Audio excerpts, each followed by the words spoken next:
Hello everyone, आप सभी का कंसेप्ट डिकोडर पे स्वागत है।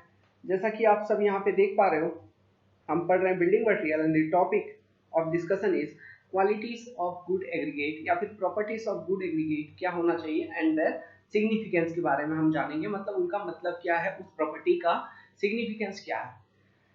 ये जो टॉपिक है, इस टॉपिक से आपको शॉर्ट नोट्स लिखने को आएंगे ईएससी में और एसएससी जेईई के मेंस में, नो डाउट पूछेंगे, ठीक है। और इसका जो वेटेज होगा इस क्वेश्चन का, ये 5 to 10 मार्क्स के बीच का हो सकता है। So it is important topic. Well, theoretical topic है, लेकिन किसी भी थ्योरी का एक आधार होता है, there is a base of anything. तो हम उस बेस को पहले समझेंगे, फिर हम थ्योरी लिखेंगे जिसके मदद से आपका कंसेप्ट सॉलिड होगा, ठीक है। तो एक गुड एग्रीगेट की क्या क्या खासियत होना चाहिए, आखिर हम इसको पढ़ क्यों रहे हैं, इस बारे में भी तो आपको सोचना चाहिए। तो आप जरा सोचोगे तो अगल बगल अपने नजर फेराओ, अगल बगल देखो, जहां भी देख रहे हो कंक्रीट कंक्रीट कंक्रीट, रोड देख रहे हो उधर भी कंक्रीट है, अपना छत देख रहे हो वहां भी कंक्रीट है, वॉल देख रहे हो उधर भी सीमेंट मोर्टार है, उसमें भी एग्रीगेट्स है, हर जगह कंक्रीट कंक्रीट कंक्रीट। तो क्या हमें इस मटेरियल के बारे में अच्छे से जानकारी लेना चाहिए, क्योंकि हम सिविल इंजीनियरिंग स्टूडेंट्स हैं। तो क्या इस ये जो कंक्रीट जो मटेरियल है या फिर मोर्टार जो मटेरियल है, ये जिस चीज से बनाई जाती है, क्या उसके गुण के बारे में, उसकी खासियत के बारे में हमें पता होना चाहिए। समझ रहे हैं? तो इम्पोर्टेंस बहुत ज्यादा है इस बात की। तो वेल, एक गुड एग्रीगेट की क्या क्या प्रॉपर्टी होना चाहिए जो आप अपने मोर्टार या फिर कंक्रीट बनाने में यूज करोगे। जैसे कि अगर हम बात करें तो उसके कंपोजिशन, ठीक है, वो मतलब ऐसा एग्रीगेट होना चाहिए जो कि सीमेंट के मटेरियल से रिएक्ट ना करे, मतलब वो रिएक्टिव ना हो, है ना। उसकी कंपोजिशन पे बात करें, फिर उसमें कुछ इम्प्यूरिटीज नहीं होना चाहिए, ठीक है। वो प्रॉपर बॉन्डिंग बना पाए आपके बाइंडिंग मटेरियल के साथ, उसका प्रॉपर स्ट्रेंथ होना चाहिए, उसका side shape and surface texture कुछ ऐसा होना चाहिए कि वो एक इकोनॉमिकल एंड वर्केबल मिक्स बना के आपको दे पाए।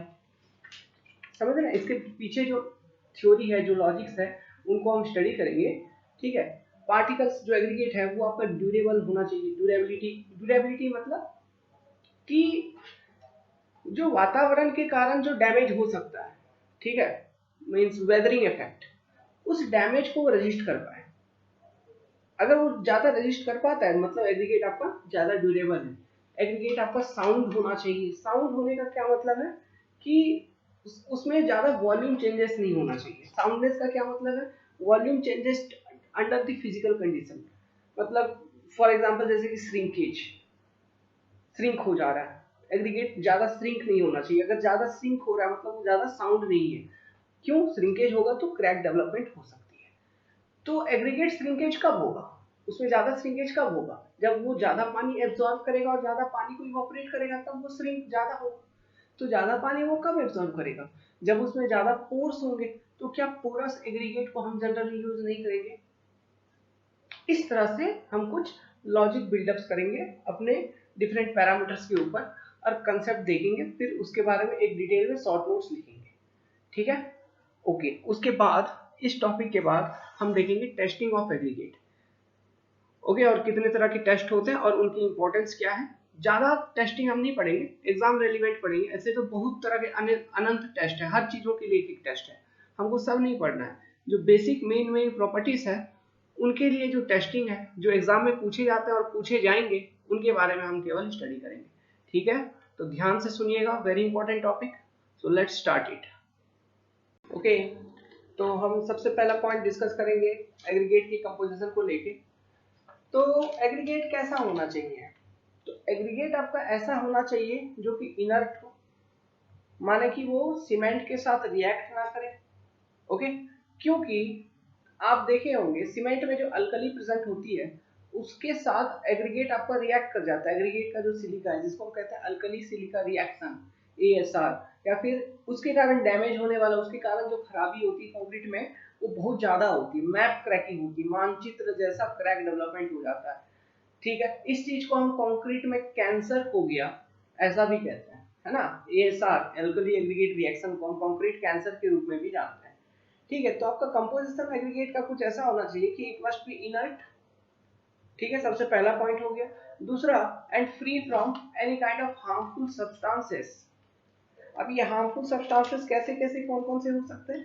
हार्मफुल सब्सटेंसेस कह लो या फिर डेलीटेरियस सब्सटेंसेस, डेलीटेरियस सब्सटेंसेस, दोनों एक ही बात है। अब ये कौन कौन से होना चाहिए? डेलीटेरियस सब्सटेंस मतलब माने कि ऐसा सब्सटेंस जो कि हार्मफुल है, जैसे कि सॉल्ट। अगर सॉल्ट की प्रेजेंस है तो उस कारण से एफ्लोरेसेंस हो सकती है। क्ले, अगर क्ले प्रेजेंट होता है, ये एक तरह का क्ले या फिर ऑर्गेनिक मैटर ये सब प्रेजेंट रहती है, तो ये भी एक तरह का हार्मफुल सब्सटेंस है। क्योंकि ये क्या होता है, क्ले ये एग्रीगेट है मान लो, तो एग्रीगेट के सरफेस के ऊपर क्ले चिपक जाएगा, तो सीमेंट कहाँ चिपकेगा फिर? क्ले के ऊपर। तो सीमेंट अगर क्ले के ऊपर चिपकेगा तो सीमेंट और क्ले के बीच में बॉन्डिंग खराब, ठीक है, उतना स्ट्रांग नहीं होती है, वीक होती है। प्लस एग्रीगेट और क्ले के बीच में बॉन्डिंग उतना अच्छा नहीं है। तो ओवरऑल क्या है, बाइंडिंग मटेरियल जो आपका सीमेंट है उसके बीच में अच्छे से बॉन्ड डेवलप नहीं हो पाया एग्रीगेट और बाइंडिंग मटेरियल के बीच में, समझ में आया? तो क्ले नहीं होना चाहिए, सिल्ट भी नहीं होना चाहिए, ओके, क्ले नहीं होना चाहिए, सिल्ट नहीं होना चाहिए, या फिर आपका वीक एग्रीगेट नहीं होना चाहिए। वीक एग्रीगेट जैसे कि सेल है ना, सेल, या फिर अदर इंप्योरिटीज जैसे कि आयरन पायराइट वगैरह नहीं होना चाहिए, सल्फाइड वगैरह नहीं होना चाहिए। क्यों? आयरन पायराइट हमने बोला था फूल्स गोल्ड, बेवकूफों का सोना, मतलब वो सोने जैसा दिखता है लेकिन वो सोना है नहीं। तो आयरन पायराइट वगैरह ये इन सब चीजों के कारण क्या क्या होता है, कंक्रीट पे आपका दाग धब्बे आ जाएंगे, ठीक है, स्टेन आ जाएंगे, स्टेन ओवर कंक्रीट। तो आयरन पायराइट नहीं होना चाहिए, सल्फाइड्स नहीं होना चाहिए, ओके। तो ये सारे कुछ कुछ रिक्वायरमेंट्स हैं इसके कंपोजिशन से रिलेटेड, कि it must B inert and free from harmful substances. तो चलिए इसके बारे में लिखते हैं। It must be inert and free from any kind of impurity that affect durability of concrete prepared using such aggregates. First point, it must be free from organic matter as it affects the hydration of cement. Second point, it must be free from clay as coating of clay interfere with bond development between aggregate and binding material. Third point, it must be free from salt as it leads to efflorescence. Fourth point, it must be free from iron pyrite as it leads to staining of concrete. Fifth point, mica if present in sand reduces strength of concrete. ये सारे points आपको ध्यान रखने, remember रखने, ठीक है। तो ये हो गया आपका first means requirement. Second adhesion, second point लिखिए एडहेशन। तो दूसरी जो इंपॉर्टेंट प्रॉपर्टी है एक गुड एग्रीगेट की वो है एडहेशन। अब एडहेशन का क्या मतलब? एडहेशन मतलब किसी दो डिफरेंट पार्टिकल के बीच में अट्रैक्शन की अगर फोर्स है तो उस फोर्स को कहेंगे एडहेशन। किसी सेम पार्टिकल के बीच में अट्रैक्शन का अगर फोर्स है उसे हम कहेंगे कोहेजन। जैसे सीमेंट सीमेंट के बीच में चिपकना, कोहेजन, ठीक है। और सीमेंट और एग्रीगेट के बीच में जो चिपकाव है उसको आप क्या कहोगे? एडहेशन। तो एक एग्रीगेट ऐसा होना चाहिए कि वो सीमेंट को ज्यादा पसंद करे, उसका जो पसंद होना चाहिए वो सीमेंट के लिए ज्यादा होना चाहिए एज कंपेयर टू वाटर। क्यों? अगर वाटर को वो ज्यादा पसंद करेगा तो क्या होगा, सारा का सारा पानी क्या होगा, सीमेंट पेस्ट में जो आपने मिलाया होगा वो एग्रीगेट सोख लेगा, एब्जॉर्ब कर लेगा, और इस तरह से क्या होगा, सीमेंट पेस्ट में आपका पानी नहीं रहेगा तो उसमें एक कंसिस्टेंसी बरकरार नहीं रहेगी। एग्रीगेट आपका अलग, सीमेंट पेस्ट अलग, मतलब सेग्रीगेशन हो जाएगा। समझ में आ रहा है क्या हो जाएगा? सेग्रीगेशन। इसलिए हम ये कह सकते हैं कि aggregate must have high affinity towards binding material and not high affinity towards the water. समझ में आया? दूसरी इंपॉर्टेंट पॉइंट देखो, जो आप कंक्रीट बनाते हो आपको पता है कि कंक्रीट पहले से थोड़ा क्रैक वगैरह उसमें रहता है, थोड़ा वॉइड रहता है, तो उसमें कंप्रेसिव लोड जितना लगा वो वॉइड उतना दबेगा, कंक्रीट उतना कंप्रेस होगा तो वो लोड उतना कैरी कर सकता है। बट जैसे आप टेंसाइल लोडिंग लगाएंगे तो क्रैक डेवलपमेंट होने की चांसेस होती है, क्योंकि कंक्रीट पहले से ब्रेक है, पहले से टूटा हुआ, उसमें वॉइड ज्यादा है, तो उसमें क्रैक डेवलपमेंट होने की चांसेस होगी, ठीक है। लेकिन जितना भी टेंसाइल लोड कैरिंग कैपेसिटी है कंक्रीट का, जो भी थोड़ा मोड़ा टेंसाइल स्ट्रेंथ है, वो बेसिकली क्यों होती है? वो बेसिकली इसलिए होती है, मान लो ये एग्रीगेट है, तो एग्रीगेट और सीमेंट के बीच में अगर अच्छे से बॉन्ड अगर डेवलप हुआ है, ठीक है, तो इस तरह के कंक्रीट का जो टेंसाइल लोड कैरिंग कैपेसिटी होगा वो अच्छा होगा। क्यों? अभी मान लो कि टेंसाइल लोड इस पे लगाओगे तो अगर इन दोनों के बीच में परफेक्ट बॉन्डिंग होगी, अच्छी बॉन्डिंग होगी, अगर बॉन्ड स्ट्रेंथ यहाँ पे ज्यादा होगा तो क्या ये अलग होगा जल्दी से? अलग जल्दी से नहीं होगा। तो क्या इसका टेंसाइल लोड कैरिंग कैपेसिटी अच्छा होगा? समझ में आप? तो this for this purpose this addition is very important factor, ताकि उसका टेंसाइल लोड कैरिंग कैपेसिटी बढ़ पाए, प्लस सेग्रीगेशन ना हो। तीसरी बात, तो ये बॉन्ड कैसे ज्यादा अच्छा बन सकता है एग्रीगेट और बाइंडिंग मटेरियल के बीच? आप ऐसा कौन सा एग्रीगेट यूज करोगे जिसके यूज करने से अच्छा बॉन्डिंग डेवलप हो? तो देखिए बेसिकली क्या है, एग्रीगेट के सरफेस के ऊपर ही तो आपका बाइंडिंग मटेरियल को चिपकना है। तो क्या एग्रीगेट का सरफेस जो है ये थोड़ा रफ अगर हो तो क्या बाइंडिंग मटेरियल आपका अच्छे से चिपक पाएगा? प्लस अगर मान लो एग्रीगेट के सरफेस के ऊपर थोड़े थोड़े वॉइड्स हैं, मतलब थोड़े थोड़े पोर्स हैं, ठीक है, सरफेस के ऊपर मतलब थोड़ा खुरदुरापन है और छोटा छोटा छेद जैसा है, ठीक है, छोटा छोटा छेद है। तो इससे होगा क्या, जो भी बाइंडिंग मटेरियल आप यूज कर रहे हो वो इन पोर्स के अंदर भी पेनिट्रेट हो जाएगा, सरफेस के ऊपर जो पोर्स है इनके ऊपर पेनिट्रेट हो जाएगा। तो क्या आपको लग रहा है कि जो बाइंडिंग मटेरियल वो एक अच्छे से पकड़ बना पा रहा है एग्रीगेट के साथ? और प्लस इसका सरफेस रफ भी है, प्लस पोरस भी है थोड़ा सरफेस पे, ओके, सरफेस पे थोड़ा छोटा छोटा छेद भी है, तो इस कारण से क्या अच्छे से पकड़ बना पा रहा है वो। तो क्या बॉन्ड स्ट्रेंथ आपको ज्यादा मिलेगा? तो क्या मैं ऐसा कह सकता हूँ कि if aggregate surface is rough and porous then good bond strength is developed, that is bond strength is higher. समझ रहे आप? और क्या हम ऐसे कह सकते हैं कि this addition property is very much important for getting the good tensile load carrying capacity of the concrete? क्या हम ऐसे कह सकते हैं कि the aggregate must have high affinity towards binding material as compared to water, else segregation will be a major problem. समझ रहे आप? तो ये तीन बातें एडिशन के अंदर लिखनी है, तो चलिए लिखना शुरू करते हैं। ये aggregate must have less affinity with water as compared to cement or binding material, otherwise there is chances of segregation of concrete। अभी segregation क्या है, मतलब आपका मटेरियल अलग अलग हो जाएगा। जो कंक्रीट एक तरह का मिक्सचर है ना, एक कोर्स एग्रीगेट का, फाइन एग्रीगेट का, बाइंडिंग मटेरियल का, वाटर का, अभी मान लो सब कुछ अलग अलग हो गया, फैल गया, तो वो क्या सेग्रीगेशन हो गया, उसको हम कहेंगे सेग्रीगेशन। अब इस पर एक शॉर्ट नोट्स हम लिखवाएंगे जब हम कंक्रीट वाला चैप्टर पढ़ाएंगे कि सेग्रीगेशन क्या है, सेग्रीगेशन से कैसे बचाया जाए, क्योंकि इस पर एग्जाम में क्वेश्चन आ सकता है आपको शॉर्ट नोट्स। तो ये चीज मैं और डिटेल में समझाऊंगा। तो यहाँ पे एक फैक्टर आपको पता चल गया सेग्रीगेशन का कि आपका एग्रीगेट का जो कॉन्टैक्ट है, मतलब एडिशन जो कैपेसिटी है वो बाइंडिंग मटेरियल के साथ ज्यादा लगाव होना चाहिए एग्रीगेट का, ना कि वाटर के साथ, ठीक है, नहीं तो सेग्रीगेशन हो सकता है। इस चीज को ध्यान रखिए। Now second point, it is important that there must be good bond development between aggregate and binding material to resist tensile loading coming over it। अभी हमने आपको समझाया था, एक्सप्लेन किया था इस बात को।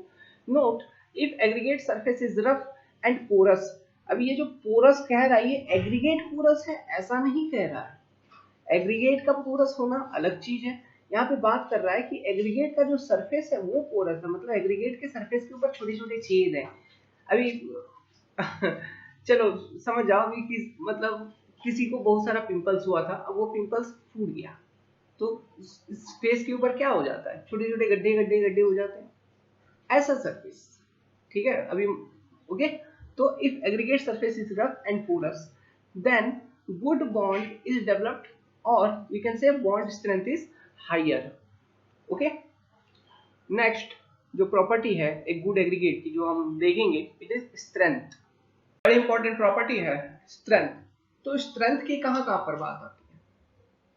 फॉर एग्जांपल कंप्रेसिव लोड को कैरी करना, तो इसके लिए भी तो एग्रीगेट में एक प्रॉपर उसका स्ट्रेंथ होना चाहिए ना, ताकि वो कंप्रेसिव लोड कैरी कर पाए। क्यों? क्योंकि आप देख पा रहे हो जो कंक्रीट बना रहे हो हमने, उसमें क्या कहा 70 to 80% बाय वेट जो होती है चीज वो एग्रीगेट ही होती है, चाहे वो कोर्स एग्रीगेट हो या फाइन एग्रीगेट हो। तो मैक्सिमम जो स्ट्रेंथ कैरी करने में जो कंट्रीब्यूट करेगा वो एग्रीगेट ही होगा। तो एग्रीगेट का कंप्रेसिव स्ट्रेंथ सफिशिएंट होना चाहिए। प्लस अगर एग्रीगेट का एप्लीकेशन हम कहीं अदर लोकेशन पे देखें, जैसे कि रोड पे, तो रोड पे जब पहिया चलता है, ठीक है, तो पहिया और रोड में जो एग्रीगेट उसके बीच में क्या होता है, एक तरह का घर्षण होता है, उसको क्या कहते हैं, एब्रेशन। फिर उस व्हील लोड के कारण एग्रीगेट आपस में भी घर्षण करेंगे, मतलब आपस में भी घिसेगा, उसको क्या कहेंगे, एट्रिशन। ठीक है, तो हो सकता है कि पहिया जब एग्रीगेट के ऊपर से पास कर रही है तो एग्रीगेट और पहिया के बीच में जो रबिंग एक्शन है उस कारण से एग्रीगेट आपका टूट जाए, उस कारण से एग्रीगेट आपका टूट जाए। तो इसलिए हम क्या कहेंगे कि aggregate must be sufficiently hard. ठीक है, ये सब ध्यान रखना। हार्डनेस ऑफ एग्रीगेट का मतलब क्या है, अगर आप किसी एग्रीगेट को ले लो, उसके सरफेस पे स्क्रैच करने का कोशिश करो, अगर वो उसमें स्क्रैच हो जाती है तो आप ये मानोगे कि इट इज सॉफ्ट। अगर स्क्रैच नहीं होती है तो हम ये मानेंगे इट इज हार्ड। ठीक है, तो aggregate must be sufficiently hard to resist abrasion and attrition. ठीक है, नेक्स्ट एग्रीगेट का स्ट्रेंथ और कैसे देखोगे, मान लो कि आप कोई, मान लो कि क्रेन है, क्रेन, ठीक है, क्रेन लगभग 10 टन लोड उठा के मतलब ऊपर डिस्प्लेस कर रहा है किसी एक लोकेशन से दूसरे लोकेशन पे, उसको क्रेन को 10 टन का लोड रखना है। इमेजिनेशन करो, अभी अचानक से क्रेन का जो हुक है वो छूट गया, हुक जो है वो छूट गया, अब वो लोड जो वेट वो कैरी कर रहा था वो नीचे गिरेगा suddenly under effect of gravity, तो नीचे गिरेगा। तो मान लो कि नीचे जो है कंक्रीट का पेवमेंट थी, क्या थी, कंक्रीट पेवमेंट या रिजिड पेवमेंट आपने बना रखा था, या फिर कोई घर है उसका स्लैब वगैरह, स्लैब आपने बना रखा है, कोई बिल्डिंग का स्लैब है, कुछ भी है, मतलब कंक्रीट है। तो वो जो 10 टन का लोड अचानक से गिरा फ्रॉम पर्टिकुलर हाइट, वो जब गिरेगा और जब कंक्रीट सरफेस की कांटेक्ट में आएगी तो वो किस तरह का लोडिंग अप्लाई करेगी, इंपैक्ट लोडिंग, इंपैक्ट लोडिंग। तो आपका जो एग्रीगेट है it must be sufficiently tough, यहाँ पे क्या बात होगा, टफनेस का, toughness of aggregate, it must be sufficiently tough to resist that impact loading, मतलब उसके कारण जो डिफॉर्मेशन वगैरह आएगी उस चीज को वो एब्जॉर्ब कर पाए, उतना उसमें टफनेस होना चाहिए। समझ में? ओके, तो ये 3 स्ट्रेंथ प्रॉपर्टीज है इसके, कंप्रेसिव स्ट्रेंथ, फिर आपका टफनेस हो गया, फिर हार्डनेस। ओके, किसी भी एग्रीगेट में ये तीनों चीज प्रॉपरली होना चाहिए, एडुकेटली होना चाहिए। ओके, तो चलिए इसके बारे में लिखेंगे। तो लिखिए first point, strength of aggregate is measured as its compressive strength, toughness and hardness. ये 3 तरह से स्ट्रेंथ जनरली मेजर की जाती है किसी भी एग्रीगेट की, ये 3 जनरल स्ट्रेंथ है। पहला, नेक्स्ट पॉइंट लिखिए, aggregate must be strong enough to resist load coming on it, load coming on it. Example, in roadways and railways this property is much desirable. Next point, it must be hard enough to resist abrasion and attrition, that is surface force aggregate in asphaltic concrete. तो यहाँ पे hardness का, hard enough, hardness का मतलब क्या है, to resist abrasion and attrition, objective पूछा जाता है। Next point, aggregate must be sufficiently tough to resist impact loading. तो टफनेस ऑफ एग्रीगेट से मतलब क्या है, ability to resist impact loading. ठीक है, एक डायग्राम बनाइए, stress strain curve of aggregate और कंक्रीट और सीमेंट पेस्ट। तो देखिए एग्रीगेट का स्ट्रेंथ कंक्रीट या सीमेंट पेस्ट के कंपैरिजन में काफी अधिक है और इसमें स्ट्रेन जो है ये बहुत कम होती है। फॉर एग्जांपल, हम इस पर्टिकुलर स्ट्रेन वैल्यू के करस्पॉन्डिंग कंसीडर करते हैं, एक ये परपेंडिकुलर यहाँ पे ड्रॉप कर दिया।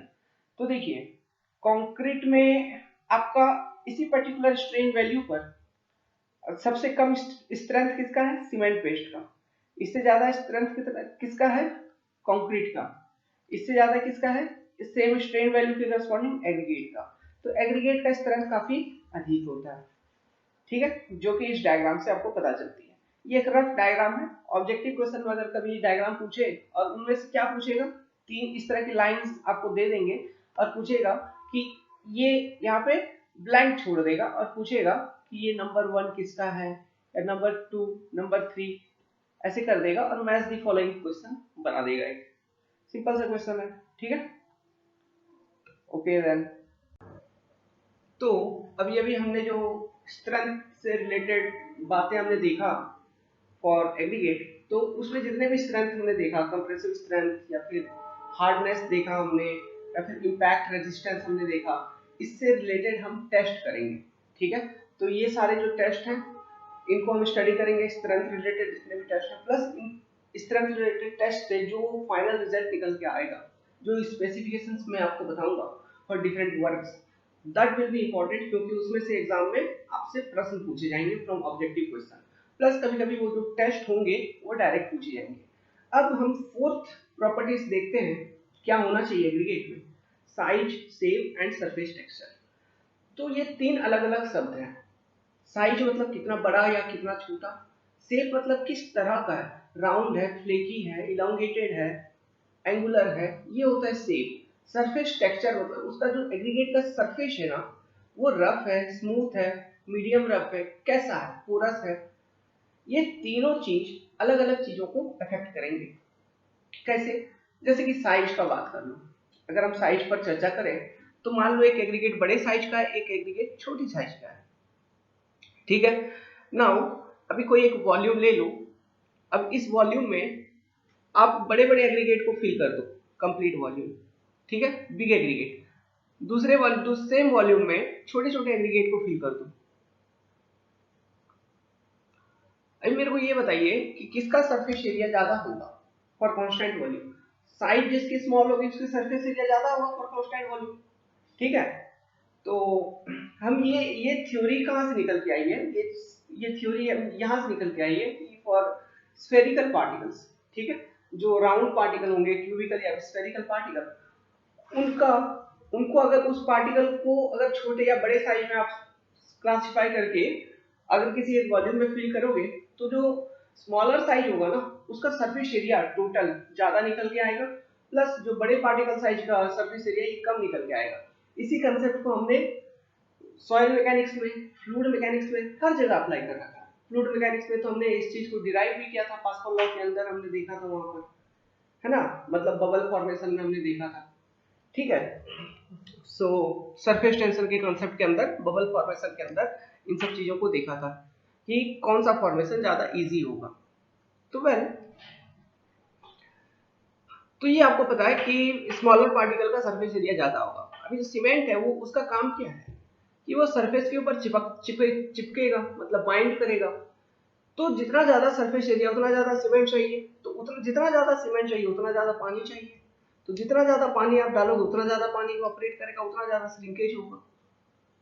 कहने का मतलब है जो साइज है ये किस चीज को अफेक्ट करती है, ये अफेक्ट करती है आपकी इकोनॉमी को, क्योंकि सीमेंट ही एक ऐसा चीज है पूरे के पूरे कंक्रीट बनाने में जिसका कॉस्ट सबसे ज्यादा होता है। तो साइज बेसिकली इकोनॉमी को अचीव करता है। हाँ, तो इसलिए हम ये क्या कह सकते हैं कि आपके कंक्रीट बनाते वक्त आप जितना मैक्सिमम बड़ा से बड़ा एग्रीगेट जितना आप यूज कर पाओगे उतना ज्यादा इकोनॉमिकल कंक्रीट आप बना पाओगे। लेकिन इंडियन स्टैंडर्ड कोड के अकॉर्डिंग जो लिमिटेशंस है on the maximum size of aggregate, जो लिमिटेशन हमने बताया था आपको कि for plane cement concrete it should not be greater than 1/4 of thickness of the section, minimum thickness of the section. For RCC it should not be greater than 1/5 of minimum thickness of the section, or it should be मतलब it should be less than 5 mm by the spacing between reinforcement और clear cover, minimum of these three। ये जो specification हमने बताया था इसको follow करते हुए आप मैक्सिमम बड़े से बड़े एग्रीगेट को यूज करें। कोर्स एग्रीगेट का अगर बात करें, बड़े से बड़े एग्रीगेट को यूज करें ताकि आपका कंक्रीट जो है मिक्स इकोनॉमिकल होगा। इसलिए हमने फाइन एग्रीगेट के केस में हमने तीन तरह से फाइन एग्रीगेट को क्लासिफाई किया था। याद करिए, सैंड को हमने बताया था एक फाइन सैंड होता है, मीडियम सैंड होता है, कोर्सर सैंड होता है। तो हमने आपको वहां पे बताया था कि जो कोर्सर सैंड है उसको हम कंक्रीट बनाने में उपयोग करते हैं। उसका रीजन क्या, उसका रीजन यही है, सरफेस एरिया कम मिलती है आपको, तो सीमेंट कंजप्शन कम होगा, तो मिक्स जो है आपका इकोनॉमिकल होगा। Logic is clear? ठीक है, तो साइज किस चीज को अफेक्ट करती है, इकोनॉमी को। ओके, अब बात करते हैं शेप के ऊपर। शेप कितने तरह के होंगे, round, irregular, angular, flaky, elongated, ये सारे बेसिक शेप्स आपको देखने को मिलते हैं। शेप जनरली किस किस प्रॉपर्टी को अफेक्ट करता है, फ्रेश स्टेट प्रॉपर्टी को। हाँ, हार्ड एंड स्टेट प्रॉपर्टी को भी अफेक्ट करता है, जैसे कि स्ट्रेंथ एंड ड्यूरेबिलिटी। लेकिन फ्रेश स्टेट प्रॉपर्टी को ज्यादा इफेक्ट करता है। फ्रेश स्टेट प्रॉपर्टी जैसे कि वर्केबिलिटी, ठीक है। फॉर एग्जांपल अगर हम बात करें राउंड एग्रीगेट का, अगर आपका एग्रीगेट राउंड है तो आपको ज्यादा वर्केबिलिटी मिलेगा, पर उनकी राउंड एग्रीगेट के बीच में इंटरलॉकिंग प्रॉपर नहीं होगी, जिस कारण से आपको स्ट्रेंथ उतना नहीं मिल पाएगा, ठीक है। तो राउंड एग्रीगेट को जनरली अगर लो स्ट्रेंथ कंक्रीट या फिर हाई वर्केबल कंक्रीट आपको बनानी है तो राउंड एग्रीगेट का इस्तेमाल करोगे। फिर आपका इरेगुलर एग्रीगेट, मतलब थोड़ा राउंड भी है थोड़ा एंगुलर भी है, तो उसमें क्या होगा, थोड़ा वर्केबिलिटी भी मिल जाएगा और थोड़ा इंटरलॉकिंग इफेक्ट भी मिल जाएगी, जिस कारण से स्ट्रेंथ भी मिल जाएगी। फिर एंगुलर एग्रीगेट तो सबसे बेहतर होता है for developing the high strength concrete, लेकिन उसमें वॉइड ज्यादा रह जाते हैं, ओके, वॉइड ज्यादा रह जाते हैं। इन सब चीजों को हमने आपको समझाया था, ओके। और ये वर्केबिलिटी एक्चुअली क्या है, अगेन वही सरफेस एरिया ज्यादा, फ्रिक्शन ज्यादा, वर्केबिलिटी कम। सरफेस एरिया कम, फ्रिक्शन कम, वर्केबिलिटी ज्यादा। समझ में आ रहा है? किसी चीज को रेजिस्टेंस मिलेगा तब ना वो चीज खत्म होगी। तो वर्केबिलिटी मीन्स फ्लो करना एक तरह से, मतलब कितने आसानी से आप काम कर पा रहे हो, उसको यूज कर पा रहे हो, फ्लो कर पा रहे हो। तो अंदर ही अंदर सोचो कि अगर ज्यादा रेजिस्टेंस है फ्लो के अगेंस्ट तो वो कम वर्केबल होगा ना, फीलिंग आ रही है, that will be less workable. तो इस तरह से सेफ है। अब सरफेस स्ट्रक्चर क्या है, ये किस बात को इफेक्ट करती है, ये इफेक्ट करती है आपके बाइंडिंग मटेरियल एंड एग्रीगेट के बीच का जो बॉन्डिंग है, बॉन्ड डेवलपमेंट, उसको इफेक्ट करती है। रफ सरफेस होगा तो बॉन्ड अच्छे से डेवलप हो पाएगा, स्मूथ सरफेस होगा तो बॉन्ड अच्छे से डेवलप नहीं हो पाएगा। सबसे ज्यादा बॉन्ड किस केस में डेवलप होगा, अगर सरफेस थोड़ा रफ है प्लस सरफेस थोड़ा पोरस भी है, मतलब सरफेस के ऊपर छोटे छोटे गड्ढे हैं, अगर ऐसे एग्रीगेट अगर यूज कर लेते हो तो बॉन्ड अच्छे से डेवलप हो जाएगा, हाई स्ट्रेंथ बॉन्ड मिलेगा, बॉन्ड स्ट्रेंथ बहुत ज्यादा मिलेगा। सब लॉजिक क्लियर है, ठीक है। तो चलिए इसके बारे में हम लिखते हैं। ओके, लिखिए size, it generally affect economy of mix if large size aggregate are used, then surface area is less, so cement consumption is less, comma, water requirement is less for a particular degree of workability, comma, hence drying shrinkage reduces, drying shrinkage reduces। अब एक note बना के यहाँ पे लिखिए, note लिखिए, but maximum size of aggregate must follow Indian standard specification, but maximum size of aggregate must follow Indian standard specification। अब Indian standard specification क्या है आपको पता है, अगर लिखना है तो उसको एक बार यहाँ पे लिख लीजिए, अगर नहीं तो कोई जरूरत नहीं है, बस आपको पता होना चाहिए कि इंडियन स्टैंडर्ड स्पेसिफिकेशन क्या है मैक्सिमम साइज ऑफ एग्रीगेट के लिए। हमने इसका डेटा दिया है, अभी अभी वीडियो में भी बोला था। अब लिखिए शेप के बारे में, शेप लिखिए, इसमें लिखिए aggregates are of basically following shape: round, irregular, angular, flaky, elongated। Next point, it affect the fresh state property, basically workability of concrete। It affect the fresh state property, basically workability of concrete। अब एक note बनाइए और लिखते चलिए, note लिखिए। अब इसमें लिखिए पॉइंट वन लिखिए, flaky and elongated aggregate are not suitable for concrete because they give less strength and durability to structure,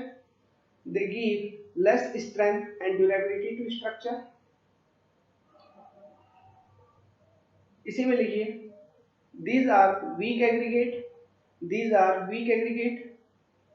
next इसी में लिखिए percentage of this type of aggregate, that is flaky and elongated, are limited to 15% in a concrete mix, 15% in a concrete mix।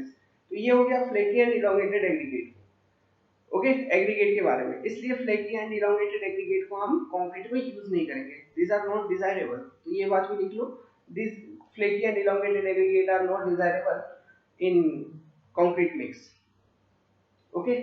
इसमें ज्यादा voids हो जाता है, बहुत ज्यादा वॉइड्स प्रेजेंट होते हैं फ्लेकी एंड इलोंगेटेड एग्रीगेट के बीच में अगर यूज करोगे तो। अब पॉइंट 2 लिखिए, पॉइंट 2 नोट के अंदर, spherical aggregate that is round shape aggregate provide high workability but less strength, provide high workability but less strength। इसी में लिखिए workability is high because surface area is less, because surface area is less, hence less friction resistance, so workability increases, okay। इसी में लिखिए naturally formed aggregate are generally of round shape, which are produced as a result of weathering action, such as sand found in riverbed, ठीक है, gravels found in riverbed। these are round shape aggregates। इसी में लिखिए next point, strength is low because of poor interlocking between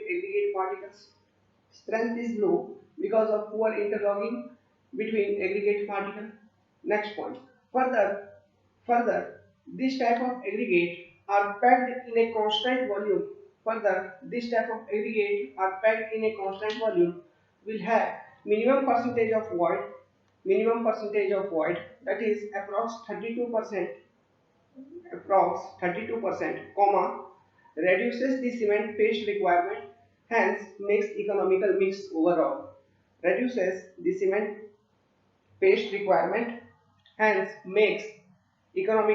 overall, next point, इसी में लिखिए low strength concrete can be prepared using round aggregates, but workability will be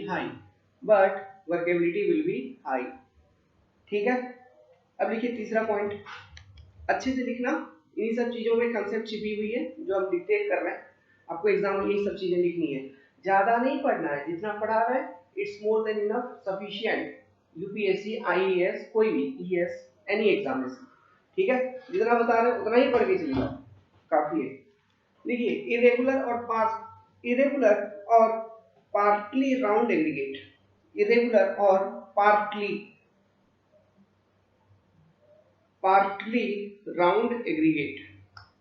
irregular aggregate और partly round aggregate। देखिए इसमें first point, voids are approximately 36%, second point, cement consumption increases with respect to round aggregate, क्योंकि यहाँ पे percentage void increase हो गया तो obviously जो सीमेंट पेस्ट की कंजप्शन होगी वो ज्यादा होगी कि नहीं, ठीक है। medium workability and strength, next point, medium strength concrete is prepared, fourth, मतलब पॉइंट नंबर फोर्थ लिखिए angular aggregates,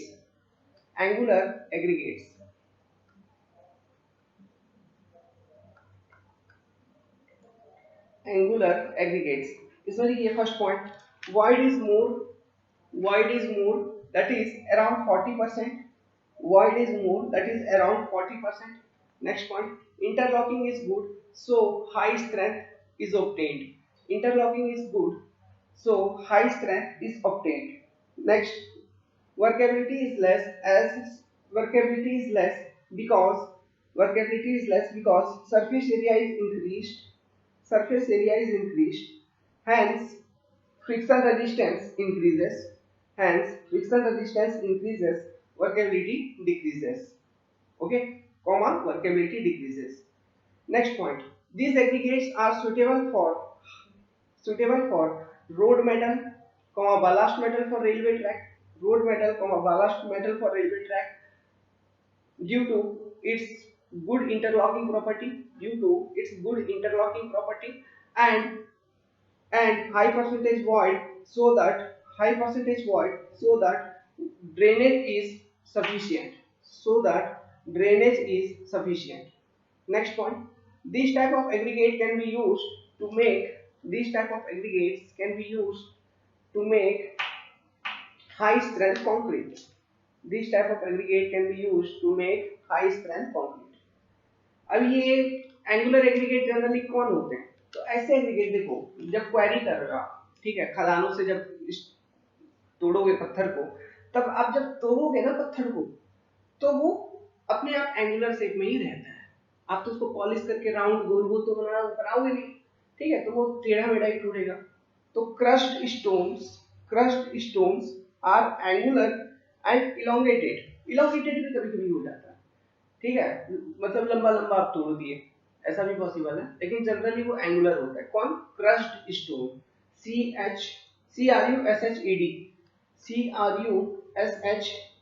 crushed stones are angular in nature, angular in shape, nature नहीं, एंगुलर इन शेप, लिख लीजिए। नेक्स्ट अब लिखिए texture, ठीक है, texture नहीं, सरफेस टेक्सचर, हेडिंग बनाओ सरफेस टेक्सचर। ये हो गया शेप का, शेप से रिलेटेड बातें। अब हम लिखेंगे सरफेस टेक्सचर से रिलेटेड बातें। सरफेस टेक्सचर लिखिए। if surface texture is rough, then good bond develop between cement and aggregate surface, good bond develop between cement and aggregate. If surface texture is smooth, bond development is weak, but this type of aggregate show good workability. अगर smooth है surface तो workability थोड़ा ज्यादा होगा, समझ सकते हो, friction कम है। कोई भी चीज स्मूथ है मतलब फ्रिक्शन कम है तो वर्केबिलिटी ज्यादा, रेजिस्टेंस कम मतलब वर्केबिलिटी ज्यादा। तो स्मूथ सरफेस तो बॉन्ड स्ट्रेंथ कम होगा, लेकिन ऐसे एग्रीगेट्स का वर्केबिलिटी काफी होता है। जैसे कि स्मूथ सरफेस वाला एग्रीगेट का एक एग्जांपल लिख लो, सैंडस्टोन का जो सरफेस होता है वो स्मूथ होता है। और रफ सरफेस वाले एग्रीगेट के अगर एग्जांपल लिखने हैं तो आपको आप लिखिए ग्रेनाइट, गैब्रो, जेनेसिस, फिर आपका बेसाल्ट, ठीक है, फिर आपका बेसाल्ट हो गया, फिर ट्रैप एक्सेट्रा। तीनों बातों से हम लोग क्लियर है। अभी इसमें इंपॉर्टेंट क्या था, क्या मैक्सिमम ध्यान रखना है, शेप वाला बात ध्यान रखना है, प्लस साइज से इकोनॉमी कैसे जुड़ी हुई है इस बात को ध्यान रखना है। शेप वाले में किस तरह के शेप में कितना वॉइड होता है इस बात को ध्यान रखना है, किसमें वर्केबिलिटी ज्यादा मिलेगा और किसमें वर्केबिलिटी कम मिलेगा इस बात को ध्यान रखना है, किसमें हाई स्ट्रेंथ ज्यादा मिलेगा कंक्रीट बनाएंगे तो किसमें कम मिलेगा, प्लस जो सुटेबिलिटी हमने बताया एंगुलर एग्रीगेट का, road metal and railway track के लिए बलास्ट, ठीक है, ये चीज ध्यान रखना है। और तो कुछ नहीं है, ठीक है, एंड नथिंग, और सब छोटी बातें, ये सब चीजें आपको अब समझ में आ गई होंगी परफेक्टली अपने आप से, और ज्यादा कुछ करना नहीं है। अब नेक्स्ट प्रॉपर्टी की ओर हम बढ़ते हैं, durability. Okay, this is last. तो आप ड्यूरेबिलिटी का मतलब क्या समझते हो? ड्यूरेबिलिटी मतलब लॉन्ग लास्टिंग, यही चीज आप मानो कि कौन ज्यादा कितना टिकेगा। तो अभी टिकेगा कौन ज्यादा मतलब कहाँ पे टिकेगा? अभी किसी चीज को हम कहाँ यूज कर रहे हैं, जैसे कंक्रीट यूज कर रहे हैं तो स्लैब बना रहे हैं, आपको घर बना रहे हो, ठीक है, आपका घर पूरा एटमॉस्फेयर से एक्सपोज्ड है, आपका एक वेदर है, आपके बाहर में एक वेदर है, एटमॉस्फेयर है, डिफरेंट फिजिकल फोर्सेस हैं, नेचुरल फोर्सेस हैं, तो वो सारे इफेक्ट करते हैं। जैसे विंड हो गया, कभी ठंडा हो जाता है, कभी गर्म हो जाता है, तो ये सारे क्या है, नेचुरल फोर्सेस। कभी बरसात हो रही है, कभी सूख रही है, समझ में आ रहा है? तो नेचुरल फोर्सेस के अंडर में आके कोई चीज अगर खराब हो जाए तो उसकी ड्यूरेबिलिटी क्या कहोगे? कम, क्योंकि वो जल्दी खराब हो जा रहा है। लेकिन अगर कोई चीज जो वेदर की इफेक्ट है उस चीज को अगर रजिस्ट कर पा रहा है तो आप उसकी ड्यूरेबिलिटी क्या कहोगे? हाँ, this is durable, this is long lasting, है ना? तो आपका एग्रीगेट्स ऐसा होना चाहिए कि वो सफिशिएंटली वेदरिंग एक्शन को रजिस्ट कर पाए। ओके, वेदरिंग एक्शन को रजिस्ट करता है। अब जनरली जो वेदरिंग एक्शंस होते हैं आपको देखने को मिलेंगे जिस कारण से आपका कोई कंक्रीट खराब हो सकता है, वो क्या है? Freezing and थॉइंग, drawing and waiting, cycle of drawing and waiting, cycle of freezing and थॉइंग, या फिर विंड वगैरह के इफेक्ट के कारण ओके किसी तरह से चोट लगता है, अगर थपेड़ा लगता है, कभी कभी देखते हो बहुत तेज से हवा आ रही है, अभी विंड के फोर्स के कारण मान लो कोई चीज टूट गई, अगर बहुत तेजी से बरसात हो रही है, उस कारण से अगर एग्रीगेट टूट जाए तो क्या वो एग्रीगेट को आप ड्यूरेबल कहोगे? नहीं ना। तो फिजिकल फोर्सेस फिजिकल फोर्सेस के कारण उसमें खराबी आना, ओके वो सब चीजें नहीं होना चाहिए। ओके प्लस केमिकल रेजिस्टेंस भी होना चाहिए, वो भी एक ड्यूरेबिलिटी की पहचान होती है। केमिकल रेजिस्टेंस कहने का मतलब है आपका एग्रीगेट साउंड होना चाहिए, साउंड मतलब अच्छा होना चाहिए, अच्छा एग्रीगेट होना चाहिए, उसमें किसी भी तरह का इंप्योरिटी वगैरह प्रेजेंट नहीं होना चाहिए, जैसे कि या फिर वो आपका जो एग्रीगेट वो रिएक्टिव नहीं होना चाहिए, अगर वो रिएक्टिव होगा तो क्या होगा, अल्कली और एग्रीगेट रिएक्शन हो जाएगा, जिसको हम कंक्रीट कैंसर कहते हैं। तो क्या फिर ड्यूरेबिलिटी रहेगी आपकी कंक्रीट की? नहीं रहेगी। ओके तो हम इसके बारे में क्या लिख सकते हैं, इसके बारे में हम लिख अब देखो ये जो फ्रीजिंग एंड थॉइंग का साइकिल है, ठीक है, या फिर ड्राइंग वेटिंग का, इनके कारण कंक्रीट में बहुत बड़ा प्रॉब्लम आ जाता है। अभी इस चीज को आप कैसे अवॉइड कर सकते हो? तो सोचो ये चीज बेसिकली होता क्यों है। मान लो एग्रीगेट्स है, ये एग्रीगेट्स आपने कंक्रीट में प्लेस कर दिया, अभी इनके बीच में ज्यादा वॉइड्स है, इनके बीच में अगर ज्यादा वॉइड्स है, ठीक है, सीमेंट भी है, सीमेंट मोर्टार वगैरह भी आपका है, लेकिन एग्रीगेट्स के अंदर भी वॉइड्स है, मतलब एग्रीगेट भी पोरस है, पोरस आपका एग्रीगेट में भी पोरस है, एयर बबल वगैरह है, पोरोसिटी एग्रीगेट का भी है। तो आपका जो वाटर होगा वो इसमें जम जाएगा, एग्रीगेट्स में जम जाएगा, फिर इनके बीच में अगर ज्यादा वॉइड्स हो गए तो इनमें जम जाएगा। अब ये पानी फ्रीज जब हो जाएगा तो ये आइस बन जाएगी, तो एक्सपेंशन होगी, तो इस कारण से क्रैक डेवलपमेंट होगी। प्लस वेट हो रहा है कोई चीज, फिर सूखेगा तो श्रिंकेज होने की चांसेस है, फिर उसके कारण क्रैक डेवलपमेंट होने की संभावना है। तो अधिक पोरस नहीं होना चाहिए आपका एग्रीगेट, ये एक इंपॉर्टेंट पॉइंट है ना। अभी अधिक पोरस नहीं होना चाहिए कहने का मतलब है क्या, डेंस होना चाहिए। तो अब ये आप कैसे जान पाओगे कि एग्रीगेट आपका अच्छा है या खराब है? उसका स्पेसिफिक ग्रेविटी को देख के, एग्रीगेट का स्पेसिफिक ग्रेविटी को देख के, अगर किसी एग्रीगेट का स्पेसिफिक ग्रेविटी ज्यादा है तो इसका मतलब हम क्या मानेंगे कि वो काफी डेंस है, that aggregate is dense and it have sufficient strength, उसकी स्ट्रेंथ भी काफी है। अगर किसी एग्रीगेट की स्पेसिफिक ग्रेविटी कम है तो हम क्या मानेंगे कि उस एग्रीगेट में पोरोसिटी ज्यादा है एंड उसका स्ट्रेंथ बहुत कम है, जिस कारण से उसकी ड्यूरेबिलिटी कम होगी। ठीक है, तो स्पेसिफिक ग्रेविटी एक तरह का क्वालिटी के बारे में बताता है, एग्रीगेट किस क्वालिटी का है उसके क्वालिटी के बारे में बताता है specific gravity of aggregate. Generally जो नेचुरली ऑकरिंग स्टोन्स है, अब इन स्टोन का जो स्पेसिफिक ग्रेविटी होता है जो हम एग्रीगेट के रूप में यूज करते हैं, उसका रेंज होता है 2.6 से लेके 2.7 के बीच का। ओके तो वेल इसके रिलेटेड एक सेंटेंस आप लिख लो, बस इतना काफी है। लिखिए, aggregate must B such that they are sufficiently able to aggregate must be such that they are sufficiently able to resist the weathering action such as first freezing and thawing cycle, thawing मतलब जम जाना, sorry thawing मतलब पिघल जाना, thawing cycle, drying and wetting cycle, physical wear मतलब जैसे कि हमने अभी विंड फोर्स और या फिर प्रेसिपिटेशन जो हो रहा है बरसात, उसके कारण जो बल लग रही है उसके बारे में जो बताया, ठीक है, वो सारे क्या है, physical forces. Okay, physical forces के कारण अगर खराबी हो रही है तो उसको क्या कहेंगे, फिजिकल वियर, या फिर कोई बहुत ज्यादा लोड लग रहा है उस कारण से खराबी हो रही है तो वो भी फिजिकल वियर में आ गया। Okay, physical wear. Next chemical resistance, okay, chemical resistance. So ये सारे प्रॉब्लम्स है जिस कारण से एग्रीगेट में खराबी हो सकती है, तो इनको वो अच्छे से रजिस्ट कर पाए उतना वो ड्यूरेबल होना चाहिए। नेक्स्ट पॉइंट लिखिए, next point, if specific gravity of aggregate is low, if specific gravity of aggregate is low, it have, ऐसे लिखिए, it have high porosity and therefore poor durability and low strength. Poor durability क्यों? अगर porosity ज्यादा है तो ज्यादा पानी जम जाएगा, ओके, तो इस कारण से उसका ड्यूरेबिलिटी पुअर होगा।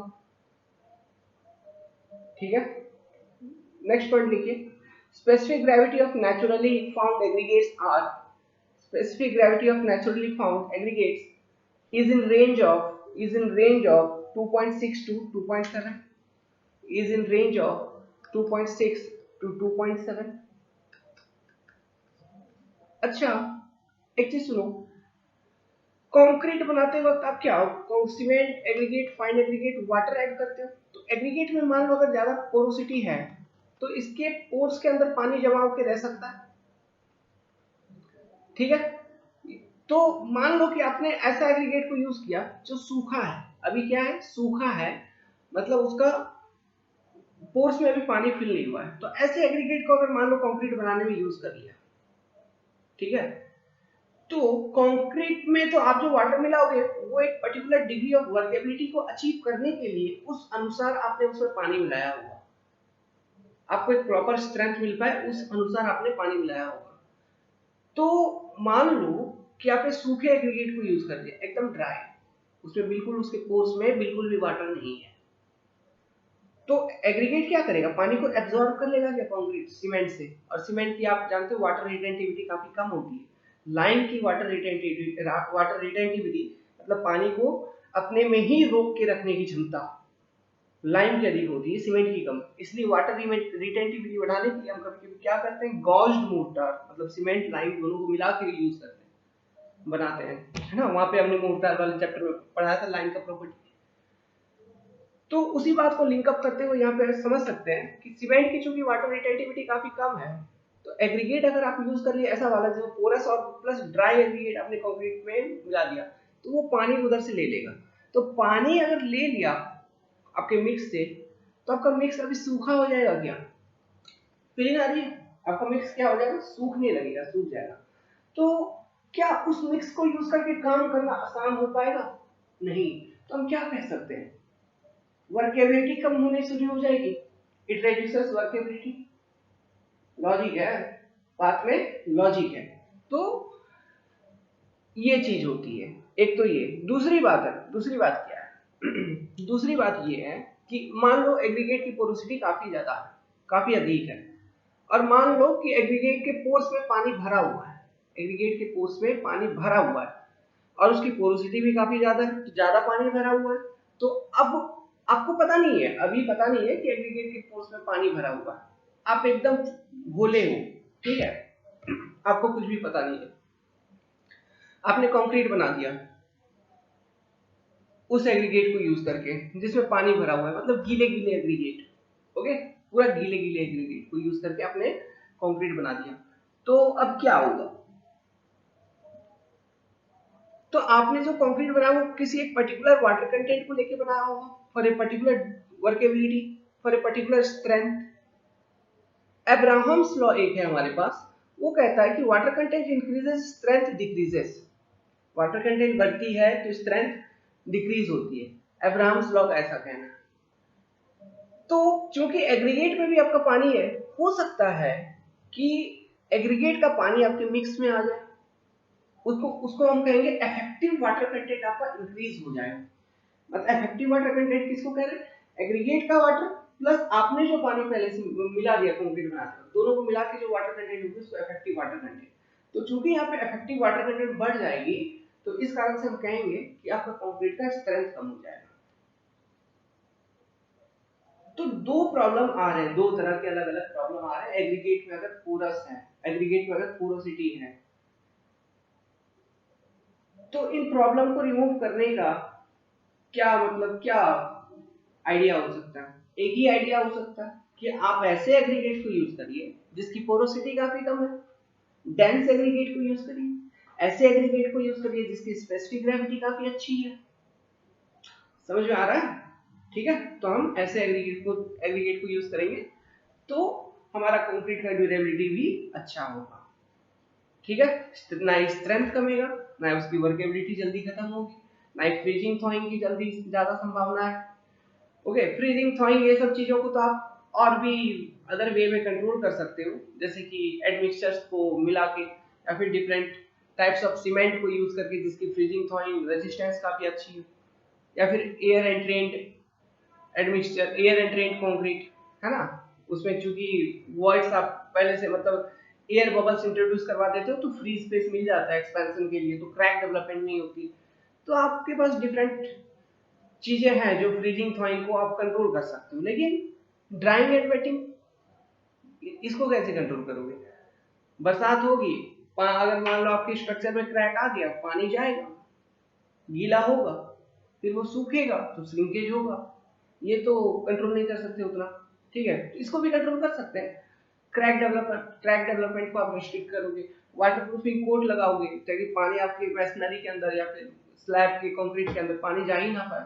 ये सब चीजें हैं जो कि एक्सपेंसिव हो जाती हैं फिर, ओके, एक्सपेंसिव हो जाती है। हम तो नाम तो नहीं लेंगे, कोई रिच पर्सन अगर घर बनाता है तो ये सब चीजों को करता है, लेकिन अभी गांव में या फिर नॉर्मली ऑर्डिनरी हाउस जो बनाते हैं लोग, ओके, कोई भी सिटीज में आप जाइए ऑर्डिनरी हाउस ही बनता है, तो इतना ये सारे चीज नहीं कर पाते, केवल एक डीपीसी लगा के अधिक से अधिक वो लोग छोड़ देते, लेकिन इतना नहीं कर पाते।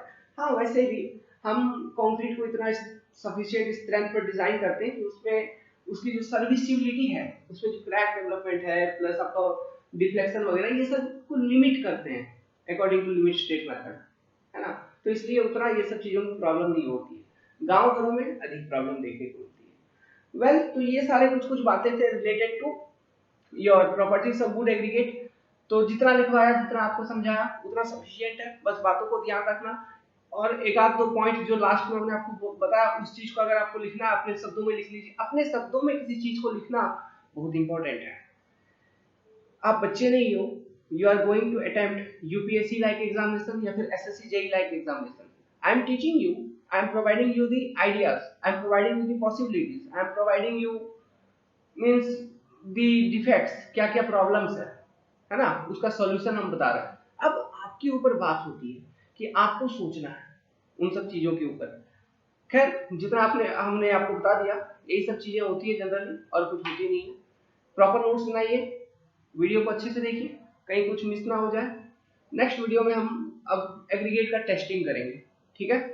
सो for now, thank you very much, good luck to you all, see you all in next video, testing of aggregate. फिर हमारा मेन चैप्टर शुरू होगा, कंक्रीट। उसके बाद जो चैप्टर होंगे सब बड़े बड़े होंगे, कंक्रीट, टिम्बर, ब्रिक्स, तीनों बड़े बड़े चैप्टर हैं और बहुत इंपॉर्टेंट चैप्टर्स है ना। इससे पहले जो इंपॉर्टेंट चैप्टर था सबसे ज्यादा, वो था सीमेंट, ओके।